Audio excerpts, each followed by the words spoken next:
Hi all, my name is Shiv Mehrotra and welcome to the market analysis video for 14th of March 2022. Now in this video, we are going to discuss about the market analysis where we would discuss about Nifty 50 and some stocks.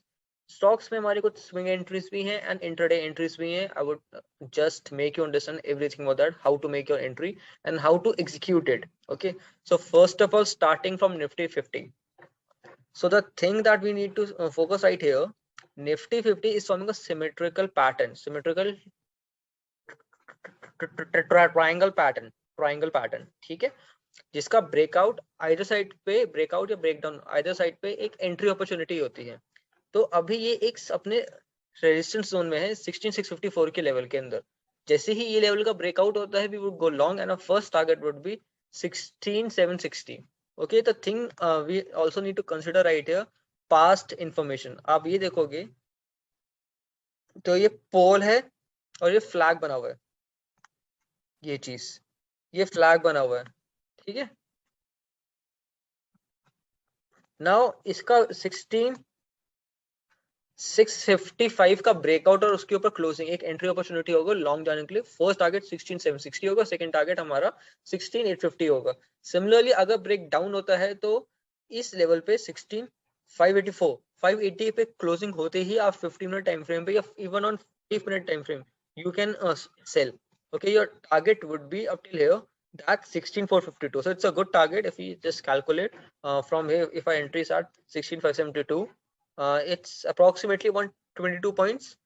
Options में हमको अच्छा पैसा मिल जाए, FNOB में हमें इसमें अच्छा पैसा मिल जाएगा. Okay, if we buy the okay. Second stock is Cipla.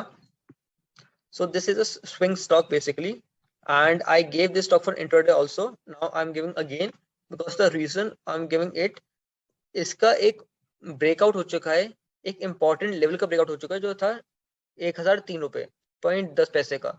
उसका ब्रेकआउट हो चुका है विद वॉल्यूम. सिर्फ अगर आप यहाँ पे देखोगे तो 20 मूविंग एवरेज का वॉल्यूम भी क्रॉस हो चुका है, ठीक है. तो this is an entry opportunity to go long. Now this is an indicator that I have used right here to mark my targets. So there are two possibilities right here. Either you buy the Cipla on a retest, okay, जो 1003 का level है, या आप अपनी 50% of your quantities आप अभी bye कर लो, and जो अदर क्वांटिटीज हैं वो आप रिटेल से बाय कर लेना, या जब आपको लगे. एक ये लेवल है 1061.80 का. So just keep this target, keep this level in your radar, because इसका अगर ब्रेकआउट होता है तो आपके पास एक एंट्री अपॉर्चुनिटी और है. तो reason I am saying is because आप देखोगे तो ये इंडिकेटर है, हमें यही इंडिकेटर हम तब यूज करते हैं जब एक स्टॉक अपने ऑल टाइम हाई पे होता है और उसके बाद हम उसको बाय करते हैं ताकि हम फर्दर टारगेट्स ले सकें. तो उन टारगेट्स को लेने के लिए हम ये इंडिकेटर को यूज करते हैं, ठीक है. Coming on Infosys on 15 minute time frame. So first of all I give this stock in previous analysis too. अब कुछ स्टॉक हमारे प्रीवियस एनालिसिस वाले ही हैं. रीजन, क्योंकि देखो हम जो पहले एनालिसिस करते हैं ना, अगर वो एनालिसिस उस समय वर्क ना करे, कंसोलिडेट कर जाए, दैट मींस वो स्टॉक कॉन्ट्रैक्ट कर रहा है एंड उसमें फर्दर अपॉर्चुनिटी अभी भी है. अगर अपॉर्चुनिटी है तो हम उसको एक्सप्लेन करते हैं, अपने एनालिसिस अपने वॉच लिस्ट में डाल के रखते हैं. तो जो ये लेवल है 1831.45 का, इसके ब्रेकआउट पे हम एंट्री लेंगे. हमारा फर्स्ट टारगेट होगा 1840.45. सिमिलरली अगर इसका ब्रेक डाउन होगा 89.95 का तो वी विल सेल, एंड हमारा फर्स्ट टारगेट होगा 1794.45 का, ठीक है. Coming on a stock Hindustan Unilever. So this stock has been shared on Instagram too, so you can watch. 30 second की वीडियो है जहाँ पे आपको ब्रीफ में एनालिसिस समझ में आ जाएगा. यहाँ पे आपको क्या समझाना है, जैसे ही हमने निफ्टी 50 का एनालिसिस कर रहा है कि वहां एक सिमेट्रिकल पैटर्न है, उसके बाद से एक पोल है, तो सिमिलरली इसमें भी वही चीज है. इसमें ब्रेकआउट एट दिस लेवल 2100 का ब्रेकआउट और उसके ऊपर closing would be N entry opportunity.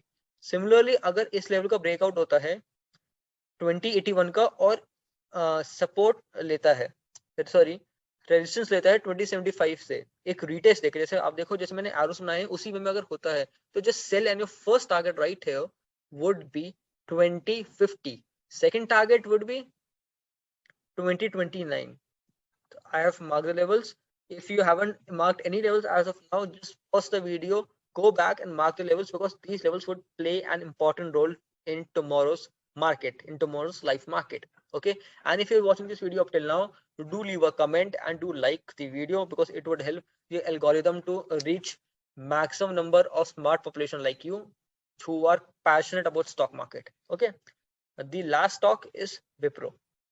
So Wipro एक descending triangle pattern form कर रहा है, उसका support 585.20 पे है, यानी कि ये समझ में आ जाता है कि सपोर्ट का ब्रेक डाउन होते ही हमें एंट्री लेनी है। और आप ये देखोगे तो विक्स 582.55 के लेवल से सपोर्ट ले रही है, मार्केट कॉन्ट्रैक्शन कर रहा है। तो देखो आप कितने पॉइंट्स है, अगर ब्रेक डाउन होता है तो वी हैव टू सेल। हमारा फर्स्ट टारगेट 582.55 का होगा, सेकंड टारगेट हमारा close to this area 578.85। Okay, similarly अगर एक ब्रेकआउट होता है इस लाइन से जहाँ पे विप्रो रेजिस्टेंस ले रहा है, तो अगर 588 के आसपास क्लोजिंग होती है तो जस्ट गो लॉन्ग। ओके, और अगर 589.25 के ऊपर भी क्लोजिंग होती है तो this is an another opportunity, what we say a point जो हमें एक कन्विक्शन पॉइंट है जो हमारे स्टॉक को वर्क करने में हेल्प करेगा। क्यों? बिकॉज ये भी एक एरिया है जहाँ पे मार्केट, जहाँ पे स्टॉक विप्रो रेजिस्टेंस ले रहा है। ठीक है, जैसे ही इसका ब्रेकआउट होता है आपका फर्स्ट टारगेट होगा 594 का, सेकंड टारगेट आपका होगा 596 का। तो हम अपना सेकंड टारगेट पे ज्यादा प्रायोरिटी देंगे बिकॉज रिस्क में अपने रिस्क टू रिवॉर्ड पे भी वर्क करना है। And at the end, now this was the analysis for tomorrow. I hope you all love it, and if you do, just express your love by leaving comments and liking the video and also sharing to your friends and family, because सबका भला होगा तभी तो ये stock market का career लोगों में develop होगा कि this can also become a career. Okay, and if you want to join a course, do DM me on Instagram. I would just reply you back how you can join the course, what are the procedures for it. Okay, now I want to say last thing is, just like the video. First of all, I have said it many times, I would say it again because that's the important thing. But one more thing you have to focus on, if you're a beginner watching this video, I hope that you are writing general, and if you do, just share it on your story by and just हमें आप tag कर देना @StockScott, so that I can know कि आप general लिख रहे हो, because that is the only thing that would help you to stay long in stock market, क्योंकि आपकी emotions, आपका life market में emotions आप general में ही लिखोगे। I hope so. Bye bye. This was the end of the video, and I would see you in next video tomorrow. Thank you. And yeah, there is one more video coming in the evening. And that video, the title of that video is that one stock, जहाँ पे हमने बताया है कि हम एक stock, उस stock का एनालिसिस करते हैं ब्रीफ में जो वी थिंक के उसकी प्रोबेबिलिटी ज्यादा होती हैं। Okay, thank you and bye bye.